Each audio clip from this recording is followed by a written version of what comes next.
저번 시간에 서품 2장에 보시면은 모든 보살들을 위하여 대승경전을 설하셨으니 이름이 무량의경이며, 보살을 가리키는 법으로 부처님께서 보호하시고 생각하시는 경전이 바로 무량의경인데, 이 무량의경을 설하신 뒤 결가부좌를 맺으시고 무량의처 삼매에 드셨다. 무량의처 삼매에 드셨는데 하늘에서는 첨묘하라는 만다라 꽃이 비오듯 내리고, 또 만수사꽃이란 말은 여의화라, 마음먹은 대로 되는 그런 꽃이 또 대중들에게 흩뿌려지고, 또 육종으로 진동하는 상소롬이 보이셨는데, 그때 부처님께서 이제 미관 백호상을 내시는 그런 내용이 오늘 내용입니다. 21페이지를 셋째 줄을 3장 앞에까지 한번 읽어보도록 하겠습니다. 폈습니까? 셋째 줄 같이 한번 읽어보겠습니다. 시작. 그때 부처님께서는 두 눈썹 사이로 백호상에 광명을 놓으시어 동쪽으로 18,000세계를 두루 비치지 않는 곳이 없었으니 아래로는 아비지옥과 위로는 아가니타천에 이르렀다. 그리하여 이 사바세계에서 다른 세계 국토의 육도 중생을 다 보게 되었고, 또 다른 국토에 계신 모든 부처님들을 보았고, 또한 여러 부처님들께서 설하시는 경전의 법문도 듣게 되었다. 아울러 다른 세계 국토의 모든 비구, 비구니, 우바세, 우바이들이 수행하여 도를 얻는 것을 보았고, 또 많은 보살, 마살들이 여러 가지 인연과 믿음과 이해와 여러 모습으로 보살도를 행하는 것을 보았으며, 또 모든 부처님들께서 반열반에 드시는 것을 보았고, 다시 모든 부처님들께서 열반하신 후에 대중들이 부처님의 사리로 칠보탑을 세우는 것을 보았다. 거기까지만. 오늘 중요한 내용들을 살펴보면은 부처님의 미간 백호에서 광명이 나오는 방광서라고 그렇게 얘기합니다만, 그 내용과 또 아비지옥이란 말이 등장을 하고, 또 아가니타천, 우리가 알고 있는 사바세계, 또 육도 중생, 종종 인연, 또 종종 신해, 종종 상무, 또 반열반이라는 말이 등장을 합니다. 여기서 우리가 반열반에 대해서 좀 생각을 해봐야 되는데, 반열반이란 말은 다른 말로 얘기하면은 무여열반이라고 얘기를 합니다. 열반에는 두 종류가 있는데, 무여열반과 유여열반. 유여열반이라는 것은 남김이 있는 열반을 유여열반이라고 얘기를 하고, 남김이 없는 완전 열반을 무여열반 또는 반열반 그렇게 얘기합니다. 그러니까 몸을 두고 열반에 드는 것을 유여열반이라고 그렇게 얘기한다. 그렇다면은 석가모니 부처님께서는 무여열반에 드셨을까요? 유여열반에 드셨을까요? 1번 무여열반, 2번 유여열반. 몸집을 놔두고 행복한 세계로 가셨는지, 몸이 없는 가운데 행복한 세계로 가셨는지, 부처님께서는 유여열반에 드신 것이죠. 몸이 있는 가운데 성불을 하셨기 때문에 우리에게 주는 크나큰 가르침인데, 현실에 우리가 이러한 몸을 가지고 행복의 세계를 열어가라는 중요한 메시지가 될 수가 있습니다. 어떤 사후의 세계에 행복해라 이런 얘기가 아니라, 지금 현재 이 몸뚱아리를 가지고 이 사바세계에 살면서 행복한 세계를 열어가도록 해라. 이 가르침이 바로 부처님의 가르침이고 부처님께서 손수 보여주신 부분이 바로 유효열반입니다. 또 열반이라는 것은 그 뜻을 보면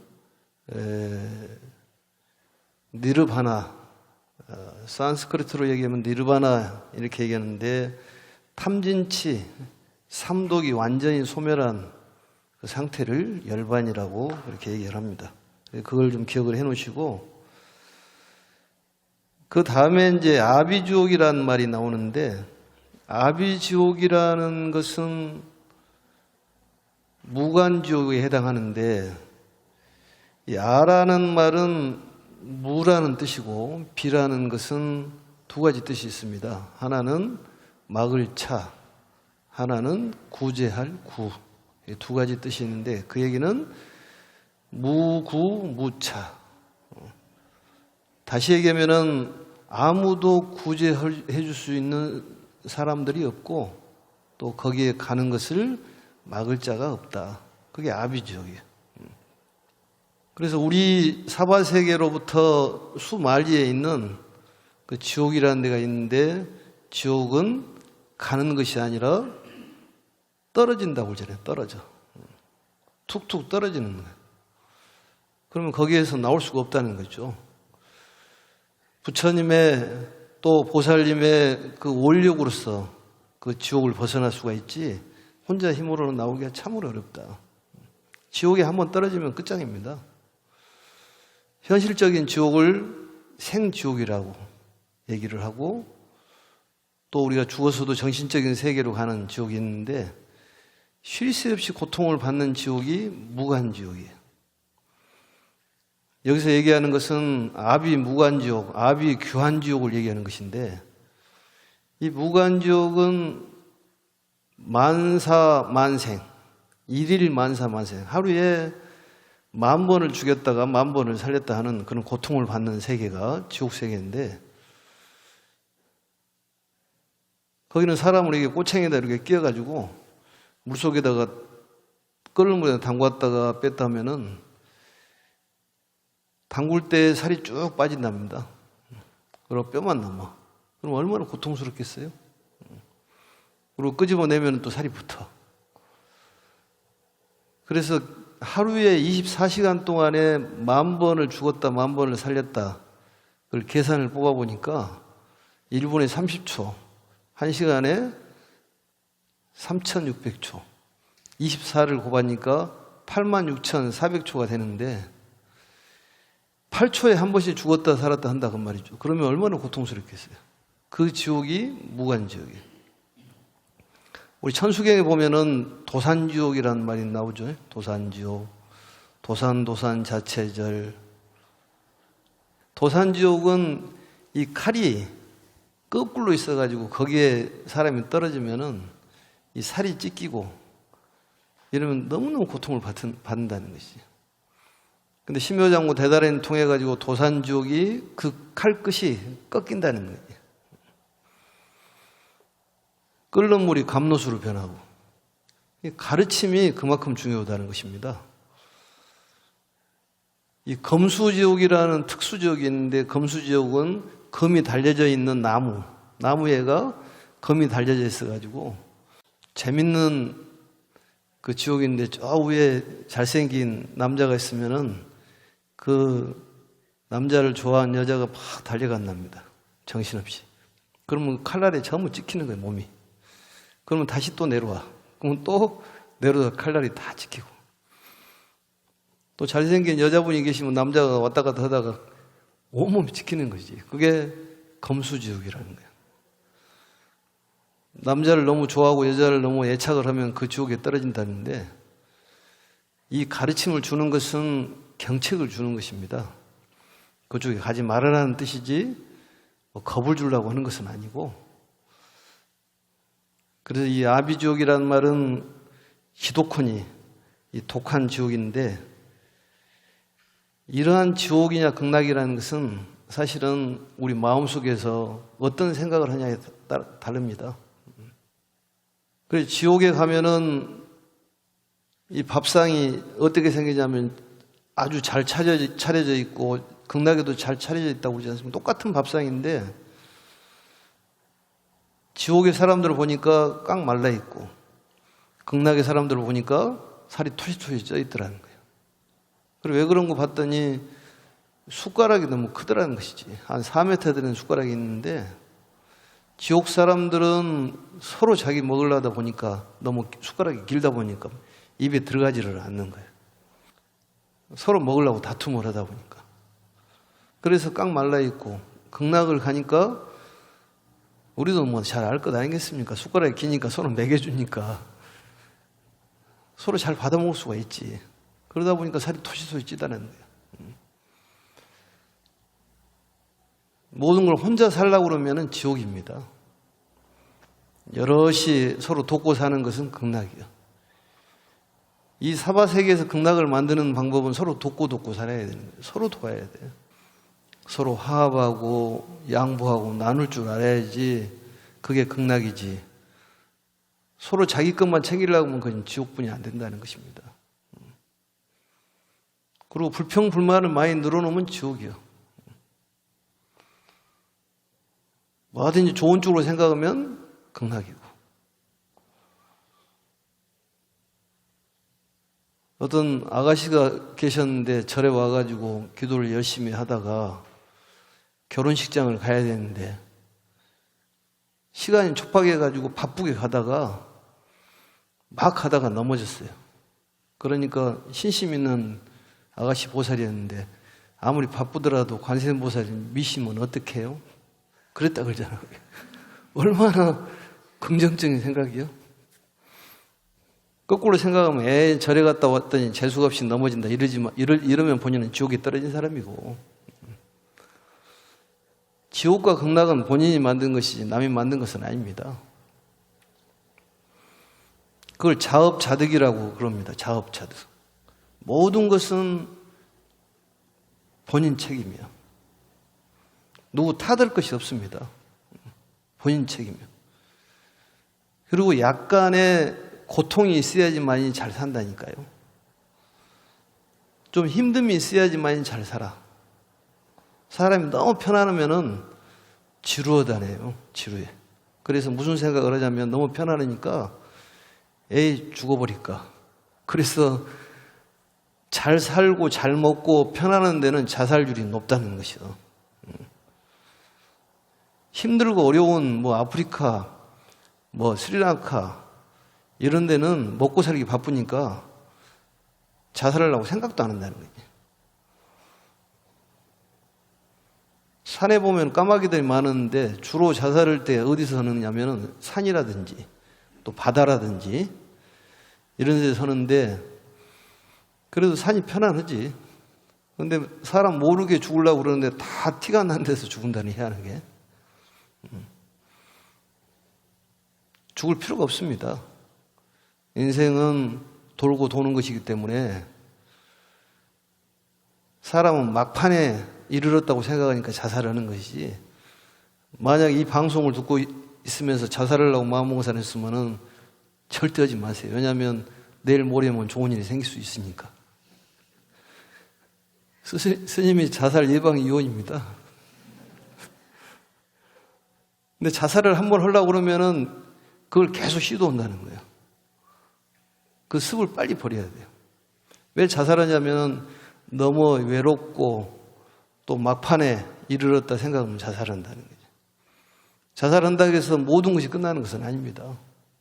그 마음은 그대로 남아 있어서 고통은 계속 연장되는 거예요. 육체적인 아픔이 지옥이 아니라 마음이 아픔이 지옥이라니까. 그러니까 자살을 해서는 절대 안 됩니다. 죽었으면 죽었지 자살하면 안 돼. 응? 자살을 마음으로 살아야지. 자살을 마음으로 기도하고 또 법화경 공부 열심히 하면 좋은 일이 많이 있을 것인데 자살할 필요가 뭐가 있겠습니까? 우리가 사람이 사는 데는 힘든 일이 없을 수가 없습니다. 오뚜기도 보면은 밑에가 이게 무거운 것을 하나 밑에다 깔아놔야지만이 넘어져도 또 일어나고 넘어져도 일어나지 않습니까? 그 통통배에 보면은 이 바닥짐이라고 그래서 바닥에 돌멩이, 뭐 쇠 이런 것들을 밑에다 깔고 다닌다고 그러잖아요. 왜냐하면 밑에가 무게가 없으면은 바람만 불어도 휙 넘어져 버리는 거예요. 그럼 인생에 그런 바닥짐 정도는 깔고 살아야 된다니까. 애들이 바닥짐일 수도 있어. 그렇지만 애들 때문에 힘을 내고 살아가는 거잖아요. 가족들이 어떻게 보면 본인의 삶에 무거운 짐일 수 있지만은 그게 우리에게 어떤 살아갈 수 있는 힘을 주는 것이다니까. 또 흠이 있어야 된다고 그랬지 않습니까? 흠이 좀 있어야 돼. 너무 완벽해서는 안 돼. 나도 제주도에서 1년을 살다 왔는데 거기는 여자도 많고 또 돌도 많고 바람도 많고 거의 돌담으로 이렇게 쳐져 있습니다. 담이라고 쳐져 있는 건 돌담인데 돌담이 이 사이가 듬성듬성 벌어졌다니까. 왜냐하면 틈이 있어야지만이 그 돌담이 안 무너진다니까. 왜냐, 바람이 세게 불면은 마구 나면 무너지는데 그 틈이 있으니까 바람이 그쪽으로 새버리는 거지. 사람이 좀 틈도 있어야 되고 너무 완벽하면은 무너지는 거예요. 건강도 좀 틈이 있어야 돼. 좀 아파야 돼. 그 생각을 바꿔야 된다니까. 그게 지옥이냐 극락이냐. 아비지옥은 이렇다는 것이고 아가니 타천은 바로 색구경천이라고 얘기하는데 색계의 제일 위입니다. 이 극락세계에 해당하는 것이죠. 그러니까 밑으로 지옥의 끝에서부터 보이는 부분이 색인데 그 위에는 무색계는 보이지 않으니까 색계의 위에까지 환하게 보인다. 그 얘기는 이 미간 백호에서 광명이 보이는데 쫙 보인다는 거지. 어마어마한 광명입니다. 이 법화경에서 나와 있는 광명이 제일 대단해요. 대품 반야경에서는 부처님의 발바닥에서부터 빛이 나와가지고 이 정계까지 비치는 빛이 나오고 화엄경에서는 미문, 얼굴에서 빛이 나옵니다. 이 법화경 광명이 이 방방곡곡 그 사람에게 마음에 빛이 비춰지면 모든 사람들이 다 행복하게 살아갈 수가 있어요. 완전히 달라진 삶을 살 수 있습니다. 그래서 이 미간 백호라는 것이 있고 또 열반에는 열반사덕이라는 것이 있어요. 열반사덕은 무엇이냐? 우리의 최종 목적은 열반입니다. 열반은 가장 행복한 세계예요. 니르바나 세계는. 완전 세계라니까. 그 세계를 네 가지 덕으로 얘기를 합니다. 그것을 열반사덕이라고 해요. 열반사덕을 상, 낙, 아, 정 이렇게 얘기합니다.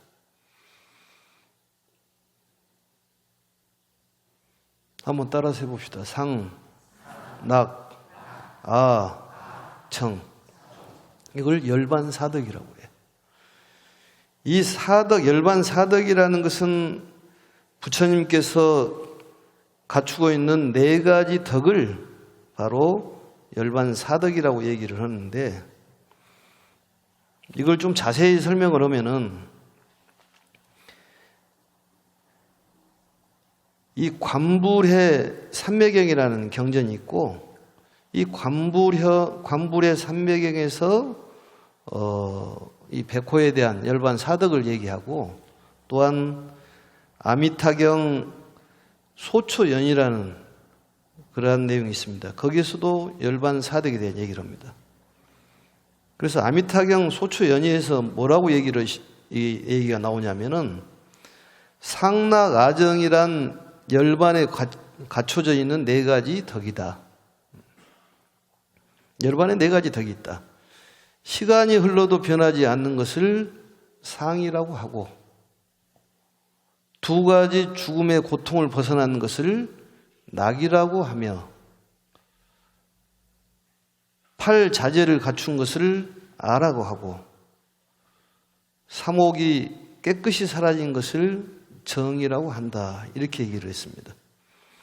또 열반사덕에서 더 알아보면은 대승 본생 심지광경이라는, 거기서 말씀하시기를 상나가정은 열반의 네 가지 덕이요, 부처님께서 증득하신 열반의 바탕에는 네 가지 덕이 구비되어 있다. 이런 말이 있습니다.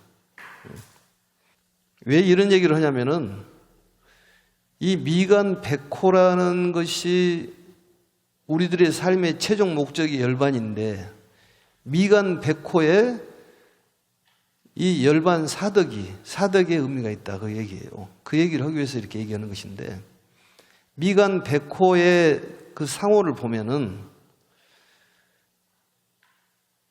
미간이란 말은 눈썹과 눈썹 사이가 미간이에요. 그래서 인도라든지 이쪽에, 미얀마 쪽에 계신 분들은 여기다가 뭐 태양을 그려놓고 다니잖아요. 거기서 빛이 나왔다는 거예요. 빛이.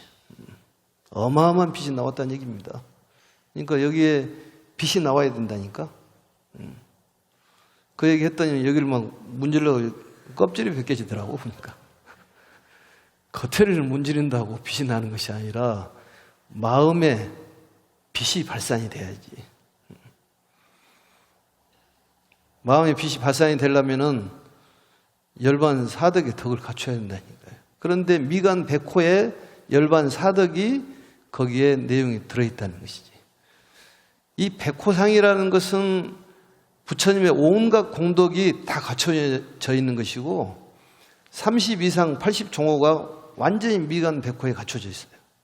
그래서 미간 백호의 그 백호상 어떤 불상을 모신다든지 이럴 때 미간 백호의 그 불사를 하면은 전체적인 부처님을 모신 것하고 똑같은 공덕이 있다니까요.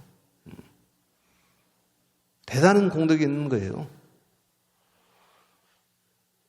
이걸 안 가르쳐 주려고 그랬는데 이걸 가르쳐 줘야 된다는 생각이 드는 거예요. 왜냐하면 공덕을 지어주기 위해서, 공덕을 지어줘야 돼요. 공덕을 지어주는 것도 큰 공덕입니다. 그걸 권선이라고 그래. 자꾸 얘기를 해. 좋은 일 해라. 가서 법화경 공부 좀 해봐라. 살짝만 얘기해도 괜찮아. 그냥 살짝 한번 가보서 해볼래? 이렇게. 그래도 공덕이 있는 거예요. 그러니까 미간 백호의 불사에 동참하는 것은 큰 공덕이 있다니까. 그러니까 이 공덕을 지을 수 있도록 여건을 만들어주는 것도 큰 공덕을 베푸는 것이다. 이걸 기억을 해요. 나는 못 얻더라도 다른 사람 할 수 있도록 자꾸 권선을 하는 거예요.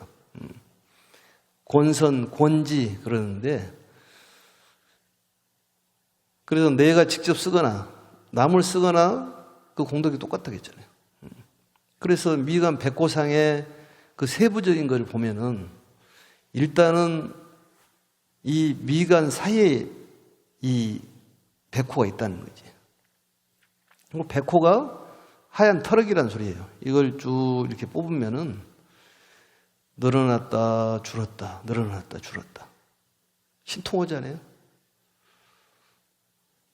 그래서 부처님께서 맨 처음에 태어날 때부터 이 백호를 가지고 태어나신 거예요. 부처님 태어날 당시에 유명한 선인이 있었는데 그 선인 이름이 아시타 선인이에요. 아시타 선인이 산속에서 수행을 하고 있는데 어느 곳에서 빛이 그냥 확 일어나는 거예요. 도인이는 이미 짐작을 한 것이지. 아, 대성인이 태어났구나. 그리고 그걸 찾아가서 인사를 하러 가서 보니 이분은 이 모든 중생의 왕이신 부처가 되실 분 아니면은 제국의 왕이 된다는 거지. 그래서 미간에 이 터럭인데 그걸 터럭을 재보니까 5척이나 되더라는 거예요. 5척은 1척에 30cm니까 1m 50이 되더라는 거예요. 그리고 고행을 할 당시에 일장사척이라고 그럽니다. 일장사척. 일장은 3m를 뜻하는 거. 사척은 30cm니까 4m 20이 되는 거지. 이것은 이 내용은 관불의 삼매경이라는 데서 나온 내용입니다. 그리고 성도했을 때 그 미간 백호의 길을 쟀더니 1장 5척이 되더라는 거지. 그게 늘어난다는 거예요. 공력이 늘어나는 거예요. 빛이 더 커졌다는 거지, 계속적으로. 부처님의 상호가 모든 사람들의 관상에 기초가 되는 것 아니겠습니까? 부처님을 닮아가야 되는 것이지. 좋은 마음을 쓰면 부처님처럼 빛이 난다, 광명이 난다니까. 광명은 지혜요, 어둠은 무명이고 어리석음이지.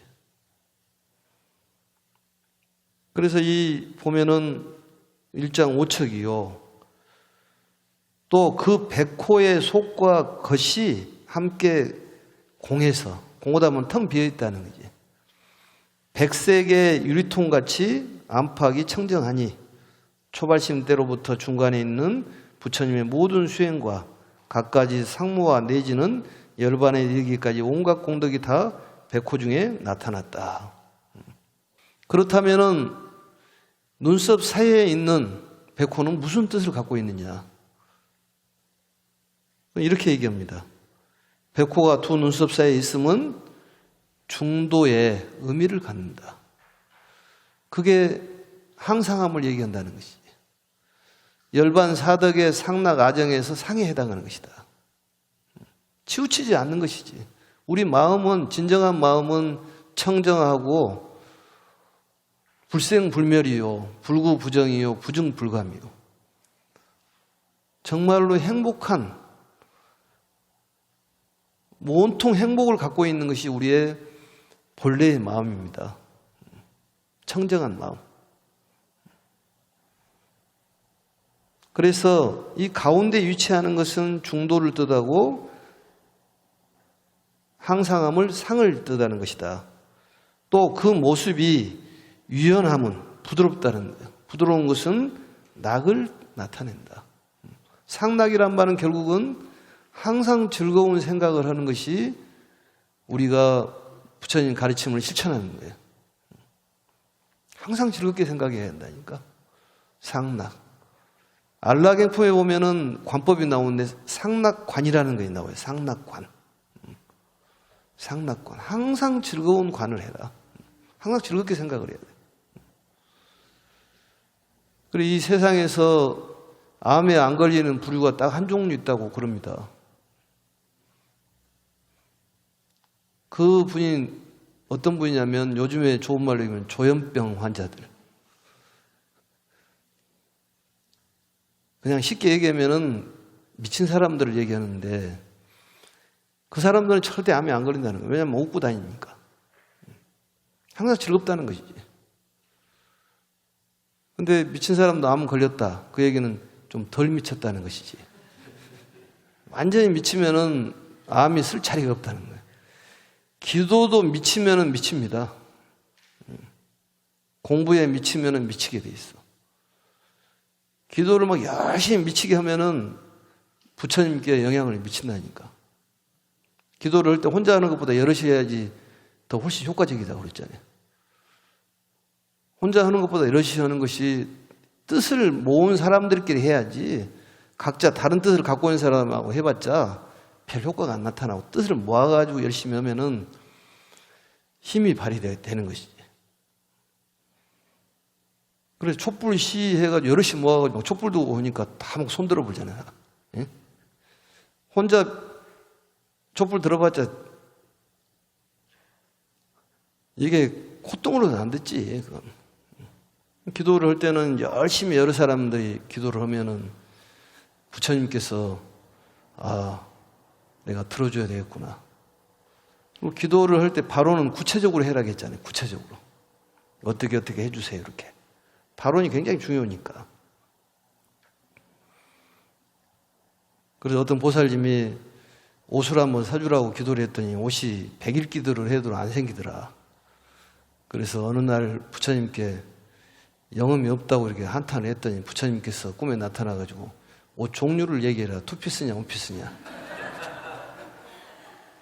그렇게 얘기했다고 하듯이 구체적으로 기도를 해야 되니까 반원을 구체적으로 해야 돼.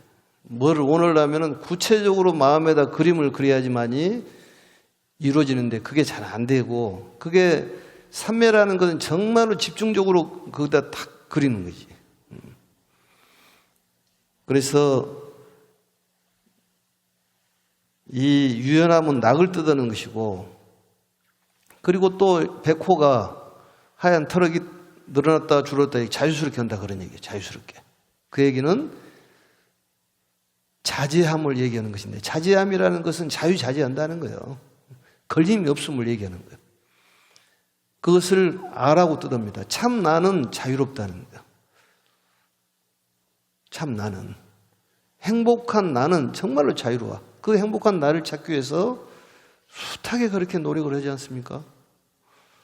오늘 또 노력하고 내일 또 노력하고 계속 노력하잖아요. 그래서 쭉 늘어나고 줄어드는 것이 자유를 뜻하는 거예요. 그게 아다니까. 그리고 그 백호가 하얀 백색으로 되어 있다는 것은 바로 정을 뜻합니다. 청정을 뜻하는 거예요. 청정. 그래서 다시 구체적으로 또 설명을 하면은 바로 열반사덕인 상락아정을 다시 한번 설명하면, 시간이 흘러도 변하지 않는 걸 상이라 하고, 두 번째로 낙이라는 것은 두 가지 죽음의 고통에서 벗어나는 것을 낙이라고 그렇다. 죽음의 고통에서 벗어나는 걸 낙이라 하고, 세 번째는 팔자재를 갖춘 것을 아라고 그렇다. 이 팔자재라는 것은 바로 8가지 자제함을 얘기하는 것인데, 부처님께서는 한 몸을 가지고 여러 몸을 나타낸대요. 그게 자유자재였다는 거예요. 여러 몸을 갖추고 있다가도 한 몸으로 가고, 한 몸으로 갔다가 여러 몸을 나타내기도 하고, 또한 한 몸을 가지고도 삼천대천 세계를 가득 채울 만한 몸으로 만들어낸다는 거예요. 신통 변화잖아요. 자유자재를 한다는 거예요, 몸을. 또한 그러한 큰 몸을 가지고 있으면서도 굉장히 가벼운 몸을 나타내시고, 또 네 번째는 중생에 따라서 여러 가지의 변화의 몸으로 나타내시고, 다섯 번째는 우리가 육근이 있는데 한 근으로서 모든 재근의 사용함을 나타내는 그러한 신통 변화가 있고, 여섯 번째는 일체법을 얻었으나 그 상을 내지 않는다. 또 일곱 번째는 한 개송의 말씀을 하시면서도 무량한 겁의 말씀을 만들어내시고, 또 이 몸이 허공에 미치지 않는 곳이 없다. 이게 팔자재예요. 그래서 이 아라는 건 팔자재를 뜻하는 거고, 늘어났다 줄었다 하는 것을 바로 아라고 얘기를 한다. 그리고 하얀색은 바로 정을 뜻하는데, 정이라는 것은 깨끗함은 번뇌가 완전히 사라진 것을 바로 정이라고 얘기한다. 번뇌는, 근본 번뇌는 탐진치, 또 의심, 교만, 이런 것들이 번뇌입니다. 근심, 걱정이 번뇌예요. 근심, 걱정을 털어내면은 깨끗해지는 거지. 그래서 이 미간 백호상에서 모든 열반 사덕을 얘기하고 우리에게 가르침을, 그게 한 곳에서 모든 걸 나타내신다는 것이 대단한 가르침 아니냐는 얘기입니다. 그래서 이 백호 불사를 하는 것은 모든 부처님의 모든 걸 다 하는 거랑 똑같다는 거지. 또 상호가 오른쪽으로 굽어 있어요. 오른쪽으로. 오른쪽으로 굽어 있다는 것은 지혜를 뜻하는 거예요. 왼쪽은 이치를 뜻하는 거고. 그래서 오른쪽으로 굽어 있다. 이걸 잘 기억을 하시면 될 것 같습니다. 그래서 경전에 보면은 또 육도 중생에 대한 얘기가 나오는데, 사실은 법화경이라고 얘기하면은 서품부터 시작을 합니다만, 또 다른 각도에서는 방편품부터 법화경이라 그렇게 얘기도 합니다. 묘법 연화경이라고 얘기하는 것은 구마라집 스님이 바로 이제 묘자로 해가지고 묘법 연화경이라고 얘기를 하셨고, 또 축법호라는 그 스님이 바로 이제 정자를 붙여가지고 정법화경이라고 또 얘기도 하고 그랬는데, 누가 어떻게 해석하냐에 따라 좀 차이는 있겠지만은 거의 대동소이하다고 볼 수가 있습니다. 어떤 경전이 훌륭하다, 어떤 경전이 훌륭하지 않다, 이렇게 보기는 어려운 거죠. 이 법화경은 모든 것을 수용하고 포용하기 때문에 훌륭하다는 거예요. 그래서 반야경에서는 모든 걸 부정을 하잖아요. 부정을 하면서 부정과 부정을 통해 가지고 깨달음이 이루어지는 것이고, 이 법화경에는 완전히 긍정체예요. 모든 걸 긍정적으로 생각하는 거예요. 그러니까 법화경을 공부하면 부자가 되고 얼굴이 이뻐지고, 얼굴이 자꾸 이뻐지는 것도 부자가 되는 것이지. 얼굴이 부자가 되는 것이지. 얼굴이 뭐 커져서 부자가 아니라 아름다움이 커진다는 것이지. 아름다움이 커지고 그게 미덕이지, 덕이요. 자꾸 커진다는 거예요. 그래서 부처님의 이 미간 백호에서도 상호가 자꾸 커지잖아요. 이게 늘어난다는 거지. 또 어쩔 때는 줄어들기도 하고.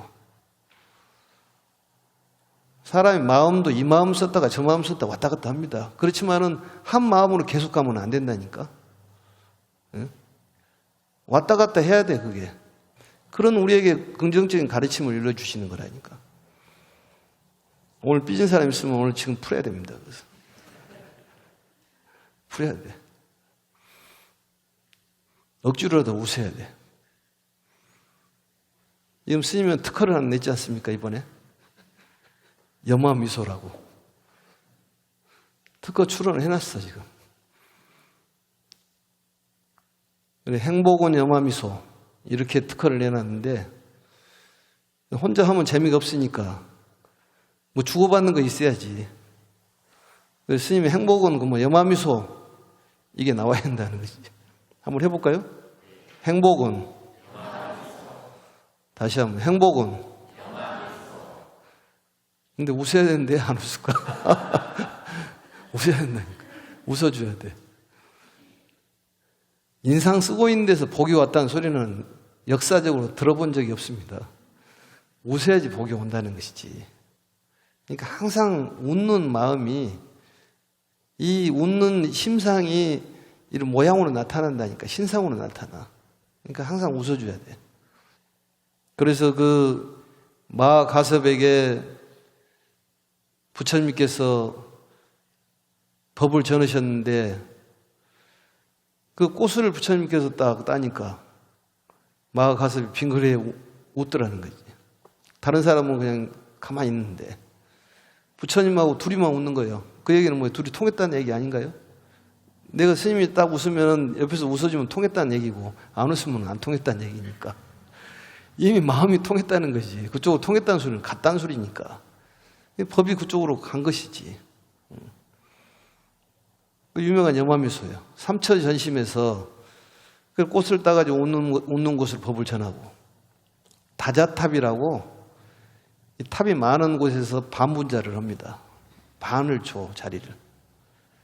부처님하고 똑같은 반을 주니까 그게 법을 전하는 것이고, 또 부처님 열반을 당시에 마가섭은 항상 지각생이었잖아요. 그러나 일주일 만에 도착을 해가지고, 왜 부처님 빨리 이렇게 가시면 어쩝니까? 그동안에 아무리 다비를 하려고 그러더라도 그 부처님의 몸이 타지를 않는 거야. 희한하게. 마가섭이 대성인이여 이렇게 빨리 가시면 어쩝니까? 그러니까 곽에서 발이 쭉 나오잖아요. 쑥. 쑥인지 푹인지 모르지만 아무튼 쑥 나오는 거야. 그것은 무슨 얘기냐? 내가 죽은 것이 아니다. 너희들에게 이러한 모습을 보여줄 뿐이다. 열의 수량품에 가면 또 쫙 나옵니다.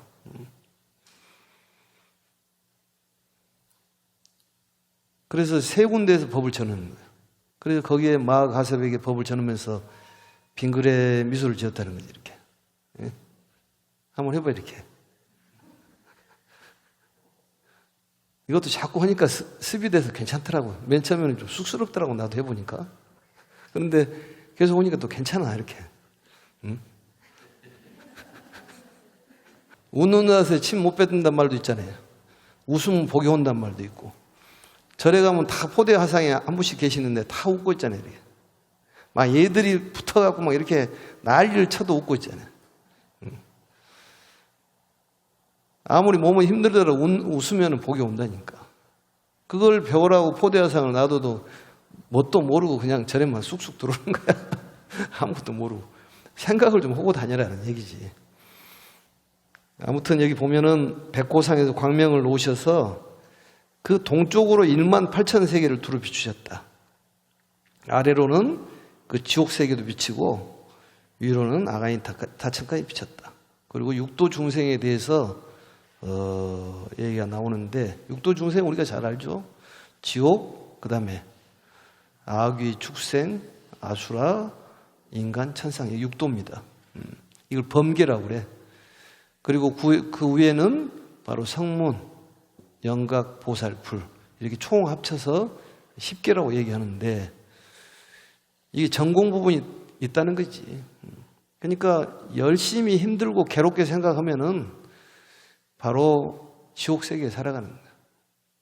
법화경의 가르침은 이 생에 행복하자 하는 거지. 다음 생이 아니라 지금부터 행복하자 하는 거야. 내일도 아니고 모레도 아니고 지금. 이 순간부터 염화미소를 지어야 한다니까. 그리고 염화미소, 그 염화미소. 한번 염화미소 한번 해봐, 염화미소. 자. 주변 사람들한테도 염화미소를 가르쳐 줘야 됩니다. 왜냐하면 모르니까. 우리가 알고 있는 건 자꾸 가르쳐 줘야지. 그걸 모르는 사람들이 많더라니까, 염화미소를. 실천을 못 하면 모르는 것이요. 그래서 오늘은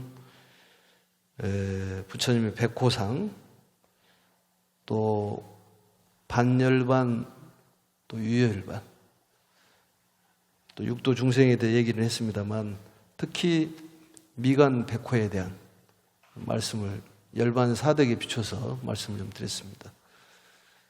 그리고 제일 중요한 것은 우리 정에서는 이 부처님 상호에 이 백호 그걸 뭐라고 합니까? 이 다이아는 안 되더라도